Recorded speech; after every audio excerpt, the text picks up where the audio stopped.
Шүтихэ энэ өдрийн ямар амгалан гэлтгийа. Тэгэхээр байгаль орчин хүнсүүд аж ахуйн байнгын хорооны эрхлэх асуудлын хүрээний салбаруудын 2026 оны төсвийн асуудал яригдж байна л да. Хөдөө аж ахуйн салбар яхарахгүй улс орны өөрийнх нь эдийн засгийн үндсэн салбар нь. Энэ ард иргэдийнх нь амжиргааных нь асуудал байгаад байгаамаа. Тэгээ энийг заримдаа бид хэд ярихаараа нэлээд саваад жоохон ад үзмгүй маягтай юм ярьцгаагаад болчихгүй байгаа юм. Нэг нэг хэлэхэд. Тэгээ хүн хэрэгэлдэггүй хүн байдгүй, хувц хунар өмсдөггүй хүн байдгүй. Тэрнийг дотоодосоо бий болгоё л гэвэл энэ салбарт төрийн бодлого дэмжлэг зайлшгүй шаардлагатай. За тэгээд энэ салбар өөрөө бас байгаль цагуурынхаа хараат салбар байгаад байдгаа. Бидний эс хүснээс одоо үл хамааран нөхцөл байдал нэлээд тийм төвөгтэй нөхцлүүдийг бий болгоод байна. Тийм учраас энэ аюулгүй буюу технологийн нөөц бүрдүүлэлтийн асуудлуудыг бид онцгой анхаарах ёстой юм. Дандамаа энэ гол таримлууд дээр бол бид хийж явах ёстой. Хүнсний хангамж аюулгүй байдал тэр үндэсний хөдөлгөөний хүрээнд тэр том төлөвлөгөө батлагдаад за стратегийн нөөцөө бол бид ерөнхийдөө дөхүүлсэн баг. Би одоо нэг тийм хэмжээний юм бүрдүүлж болцоо бий болсон гэж ойлгоод байдаг. Жинхэнэ аминд ордог өнөө ганц технологийн нөөц бүрдүүлэлтээ шийдэж чадахгүй яваад байгаа. Энүүнийг одоо шийдэх тал дээр хүнс хөдөө аж ахуйн хөнгөн үйлдвэрийн яам, эх оны төсөв мөсөв дээр ер нь ямар хуу зохицуулалтын юмнууд байна вэ? Энэ дээр нэг тодорхой хариу авмаар байна гэж. Хоёрдугаарт энэ төмсний салбар дээр бид бодох ёстой.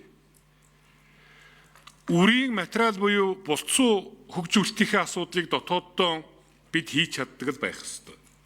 Энүүнийг тэр ургамал газар тариалангийн хүрээлэн гэдэг юм уу үрийн аж ахуйнуудаа түшиглэж зохицуулах ямар бодлого шийдлүүд байна вэ? Төсвөөр баталгаажж байгаа юм байна уу гэж.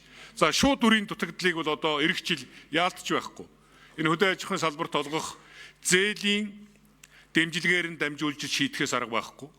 Тэрүүгээрээ шийдэх болцоо бий. Гэхдээ бид хэдийн гайлын албан татварыг чөлөөлсөн хуулиан хүчингүй болгосон маань цаг хугацаа хоцорч гарсантай холбогдоод 25 оны тариалтанд нөлөө үзүүлж чадаагүй. За 26 оны тариалтанд бол нэлээд том дэмжлэг болох юм байна лээ. Ихэнх аж ахуйнууд уринш боловсруулалтыг маш сайн хийсэн. Үндсэндээ эх жил тариалах талбайгаа бэлдсэн гэсэн үг байхгүй. Тэгэхээр энүүнийг хийхийн тулд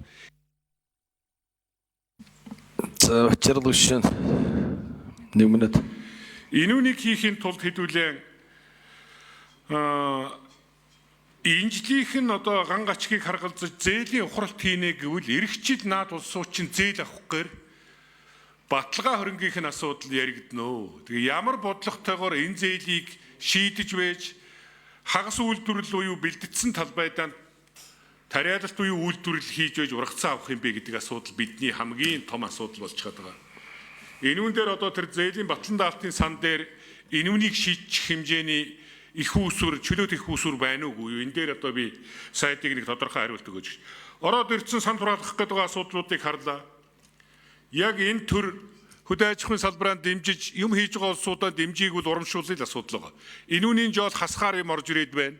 Энэ дээр сайд одоо их тодорхой тайлбар өгж энэ гишүүдийг зөв мэдээлжүүлж байж сан тураалгахгүй бол эн чинь хэдүүлээ нэг талдаа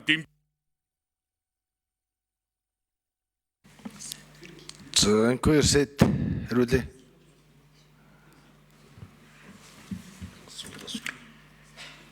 За салбарын төсөв байнга хасагдж байгаа.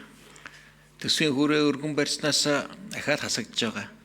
Сая одоо багш эмчрийн цалинтай холбоотойгоор мөн дахин хасгаас аргагүй байдал үүсэж байгаа. Тэгэхээр бидний бас боломж их хязгаарлагдмал тэгээ байгаа үрийн нөөц бүрдүүлэх энэ их усэр маань тун баг байгаа. Гэхдээ баг гэлтгүй бид бас нэгэ тэгэл сайн зохион байгуулад ашиглаж чадвал бас болох байхаа л гэсэн одоо тийм бодолтой. Ялангуяа төмсөн дээр бол ямар нэгэн их усрүүд ерөөсөө дутагдaltaй байхгүй. Тэг байгаа. Нөгөө талаас энэ төмөс үржүүлгийн энэ хүрээлэнгүүдийн бодлого үүд ажиллагаа яамнаас их тустай яваад байгаа нэг зовлон байгаа. Би байнга л ярьж байгаа, байнга оронд. Хөдөө аж ахуйн яамны дэргэд байх ёстой. Энэ хөдөө аж ахуйн салбарын хүрээлэнгүүдийг энэ бодлогын хувьд наашаа нэгтгэж өгөөч. Жин үүд ажиллагааны салгаа тавьж байгаа. Хүний нөөц бэлддэг сургуулиуд нь тустай. Яамда зөвлөх ёстой мэрэгжлийн тэр хүрээлэнгүүд нь тустай болгоо аччихсан. Тэгээд салбар хооронд төсөө хөрөнгө мөнгө шилжих ямарч болцоо байхгүй. Санхүүжих ямар нэг ажил арга хэмжээ хуулиар хязгаарлагдсан хориотой. Тэгэхээр энийг нэг ахиж иргэж хараач. Энийг шийдэхгүйгээр одоо тэр энэ шинжилгээ ухааны хөдөө аж ахуйн салбарын олд амжилтыг үйлдвэрлэл нэвтрүүлэх юм бол үнэхээр их олон саадыг тулаад байгаа. Тэгэхээр ингээ хөдөө аж ахуйн салбар гэдэг бол маш юм цогц. Газар тариалан, мал аж ахуй, байгаль орчин, энэ ус жуулалт, за ингээ үйлдвэрлэгээд, ингээ ажлын байр, нийгмийн баялаг, нийгмийн доктортой байдал гээд ийм цогцсон байгаа. Тэгэхээр манай энэ удаагийн их хурлын онцгой давуу тал бол энэ дөрвөн багц хөтөлбөрийг баталсан байхгүй. Атрын дөрв, тарианогоо, малчин хоршоо, үйлдвэрлэл буюу цагаан галт, хүнсний хувьсгал гэсэн ингээ цогцоор нь баталсан болохоор энэ цогц систем чинь дөрүүлэн ажиллаад эхлэхээр ийм эдийн засгийн өсөлт энэ олон мянган ажлын байр бий болгоод байгаа. Дотоод нийт бүтээгдэхүүн үзүүлэх нөлөөлөл нэмэгдээд байгаа чинь.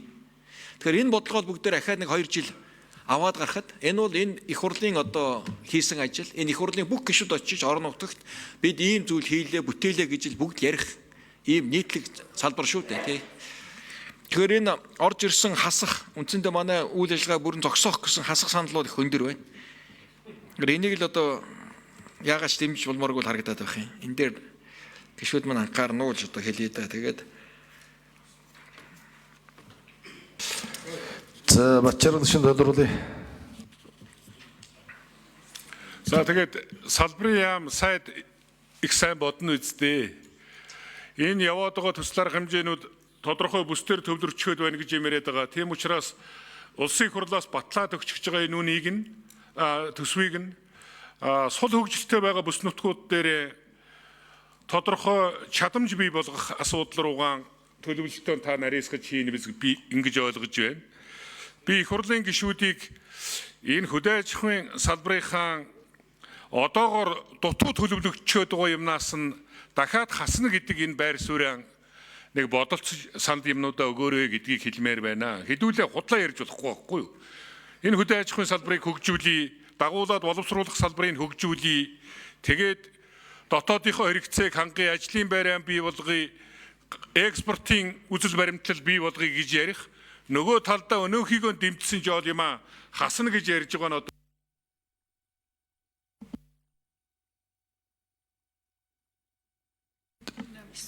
Үхэлээ. За энэ